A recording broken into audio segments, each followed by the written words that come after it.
Hello and welcome to another Talking the Tea with Dr. K. And today we're going to be talking about spiritual stew. That's Sunday spiritual stew to you. So, I want to start like this. So, I don't know, are you grooving these? Do you like these? I mean, they give me a certain look, right? And when I look around, the shading gives me a certain perception of things. And I might describe something that I'm seeing based on how this has colored it. Now, I could also be doing this. I don't know. What do you think? How do I rock these? Think I'm rocking these? Well, that gives me a different look. And I actually look differently because the lenses are of a different color. So I see things differently and I describe things differently. Some people would say I describe it more clearly. Others might disagree. And then, of course, we have these, which even have a slightly different shading to the lens. And I see things differently. And that brings us to what I want to talk about today, which is Sunday spiritual stew.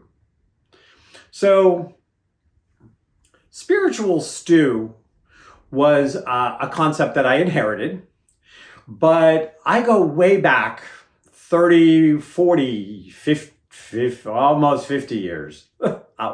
40, 45 years, something like that. I go back to when I used to go to a metaphysical Sunday meeting every week. This is back in the 70s. This is when I first became a professional psychic. And the woman there made something called garbage stew. And you may have heard different names of it, but you kind of open up the refrigerator, you put everything together, and you use up all the leftovers. The good old days. You had leftovers, you kind of put them together. Sometimes you could even throw a bunch of leftovers in the same pot, and henceforth, garbage stew. So when I inherited the name of spiritual stew, when I purchased New Hampshire Metaphysical, as something that they had done and had done successfully for a while and things like this, I like the name. And I threw back to those metaphysical Sundays I had when a group of people from the newest beginners, who was moi at the time. There was a time I was new, before most of you were born, I understand. But was sitting with people who had been involved in some level of the spiritual alternative community for 20, 30, 40, 50 years and sharing their wisdom. And they didn't always agree on everything. They had different perspectives. They had different points of view. But the spiritual nutrition for my soul, for my evolving as a spiritual person, who got to say, yeah, that resonates to me. That doesn't resonate to me. Or I find some truth there, but I find some truth over here, and bring it into myself, was how I envisioned to relaunch spiritual stew. It used to be done during the week, and a spiritual teacher would come in and talk about a subject to a bunch of people that would be interested. It was kind of a low-key drop-in event. Now we do the spiritual stew, or the Sunday spiritual stew, both as a recognition of those of us that are on a spiritual path. We may still go to attend some church every Sunday. But in that, it may or may not feed parts of our soul. Maybe it does. There are a lot of more spiritually based churches, more alternative spirituality churches. But for a lot of people, just having a spiritual topic picked apart by a couple of different spiritual teachers who may or may not have the same view of how they see things, that may or may not agree on how they explain things or how they have experienced things. But to offer it to you as the person who is attending the stew, to get some nutrition for your soul through listening to the back and forth dialogue. And then that's like the first hour. Then the last half an hour is throw down your questions, throw in your input, add to the stew, stir it up with us and see where it goes. So to start with, we're going to be doing the second and fourth Sundays of every month. We're going to be doing it 5 Eastern time, from 5 to 7:30. And I'm going to be every week, every other week, but every week that I do it, I will be bringing in a different spiritual teacher. And every now and then I may just do one on my own where I'm talking about a subject. And if I do that, I will open up the audience participation even earlier.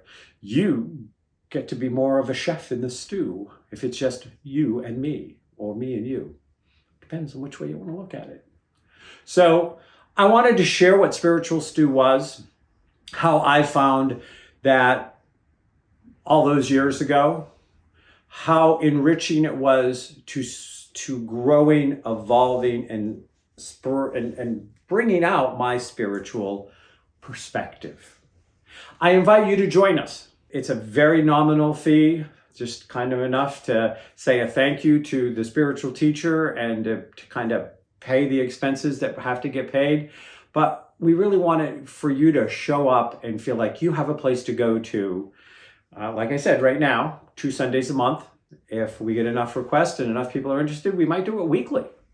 It kind of depends on you. But here is your invitation to Spiritual Stew. Here is the background of Spiritual Stew. And as I'm closing this down, I wore this shirt, Freya. And so I can say Freya, and I might make a comment of, I really love Freya. Now, some of you out there will think, oh, he's talking about the band Freya from Norway, which puts out, kind of a hard rockish type of music. And you go, yeah, I like that Freya too. Others of you will think, oh, he loves the Norse goddess Freya, who is the mother of Thor and goddess of fertility and has had a lot of lore written about her. And I think she's a pretty cool goddess and I love her too. Or I could be talking about Freya, my cat, who's named Freya. So that's the perfect example. Sometimes in the spiritual community, we use a word or a concept, and some people are thinking we're talking a rock band. Other people are thinking we're talking a Norse goddess. And then some people know we're really talking about my cat. Namaste.